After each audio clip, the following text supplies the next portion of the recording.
چند دن پہلے social media پہ ایک علامہ صاحب کا کلپ دیکھنے کو ملا۔ اس میں علامہ صاحب بڑے دھڑلے سے یہ بات کر رہے تھے کہ بھینس کی قربانی جائز نہیں، اور اس پہ وہ دلیل جو دے رہے تھے وہ سورہ انعام کی آیت نمبر 143 اور 144 تھی۔ اس میں وہ یہ کہہ رہے تھے کہ ان آیات میں اللہ تعالیٰ نے قربانی کے جانوروں کا ذکر فرما دیا، اس کے علاوہ کسی جانور کی قربانی جائز نہیں۔ حالانکہ ان آیات میں اللہ تعالیٰ نے صرف جانوروں کی حلت کو بیان فرمایا ہے، قربانی کے لیے ان کو ذکر نہیں کیا۔ لیکن ان کا استدلال، اس کی حقیقت کیا ہے، آئیے دیکھتے ہیں۔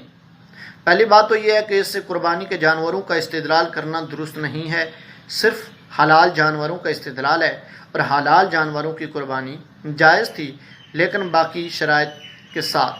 تو آئیے ان کا جو استدلال ہے اس میں کیا تھا۔ سب سے پہلے انہوں نے جس آیت کی تلاوت کی تو 143 نمبر سورہ انعام کی آیت تھی، اور ساتھ ہی 144 نمبر آیت۔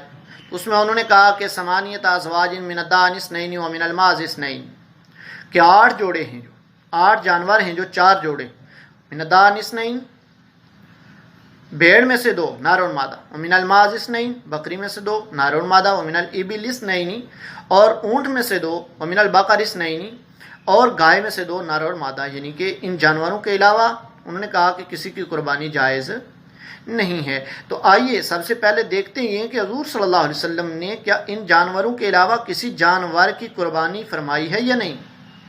تو بخاری شریف کی حدیث نمبر 1551، 1712، 1714 اور اس کے علاوہ بھی احادیث میں یہ چیز موجود ہے کہ حضور صلی اللہ علیہ وسلم نے مدینہ شریف میں 2 مینڈو کو قربان فرمایا۔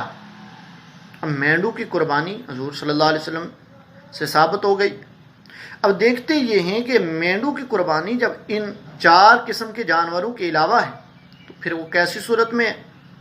تو ہم نے دیکھا تو ہمیں یہ چیز معلوم ہوئی کہ مینڈا بھی دان یعنی بھیڑ کی قسم میں سے ہے، بھیڑ کی نوع میں سے ہے۔ جب یہ اس کی نوع میں سے ہے تو پھر ہمیں یہ چیز معلوم ہوئی کہ ان کی نوع میں سے جو جانور ہیں ان کو بھی ہم ذبح کر سکتے ہیں۔ تو پھر ہم نے بھینس کی طرف جب دیکھا تو بھینس کو دیکھا کہ کیا ان جانوروں میں سے وہ بھی کسی کی نوع میں سے ہے یا نہیں۔ تو پھر ہمیں یہ چیز معلوم ہوئی کہ بھینس گائے کی نوع میں سے ہے۔ تو وہ کس چیز سے معلوم ہوئی؟ وہ ہمیں لغت عرب سے معلوم ہوئی۔ لغت عرب میں بھینس کو گائے کی نوع میں شمار کیا جاتا ہے۔ تو گائے کی نوع میں شمار ہوتی ہے، تو اس کے متعلق میں آپ کو چند ایک حوالہ جات دے دیتا ہوں۔ امام ابو منصور محمد بن احمد ازہری، یہ لغت عرب کے امام تصور کیے جاتے ہیں، یہ فرماتے ہیں کہ واجناس البقر منہا الجوامیس، گائے کی انواع میں سے، اجناس میں سے بھینس بھی شامل ہے۔ واحدھا جاموس، اس کی واحد جاموس ہے۔ وہی من انبلھا واکرمھا واکثرھا البانا واعظمھا اجساما، اور یہ دودھ اور جسم کے اعتبار سے زیادہ نفع بخش ہوتی ہے، اس میں زیادہ ہوتا ہے دودھ اور جسم یعنی گوشت وغیرہ۔ یہ اپنی کتاب الزہرا فی غریب الفاظ شافی کے صفحہ نمبر 101 پہ یہ الفاظ تحریر فرماتے ہیں۔ اسی طریقے سے لغت عرب کے امام و حجت علامہ ابن منظور افریقی اپنی کتاب لسان العرب کی جلد نمبر 6 صفحہ نمبر 43 پہ فرماتے ہیں والجاموس نوع من البقر، اور بھینس گائے کی نوع میں سے۔ اسی طرح تاج العروس کی جلد نمبر 15 صفحہ نمبر 513 پہ بھی موجود ہے الجاموس نوع من البقر۔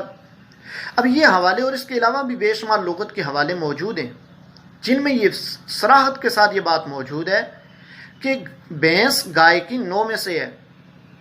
تو پھر اس چیز سے بات واضح ہوگی کہ جس طریقے سے حضور صلی اللہ علیہ وآلہ وسلم نے کبش کو یعنی کہ مینڈے کو قربان فرمایا، وہ دان کی نوع میں سے ہے، اسی طریقے سے جاموس یعنی بھینس بکر کی نوع میں سے ہے، اس کی بھی قربانی جائز ہے۔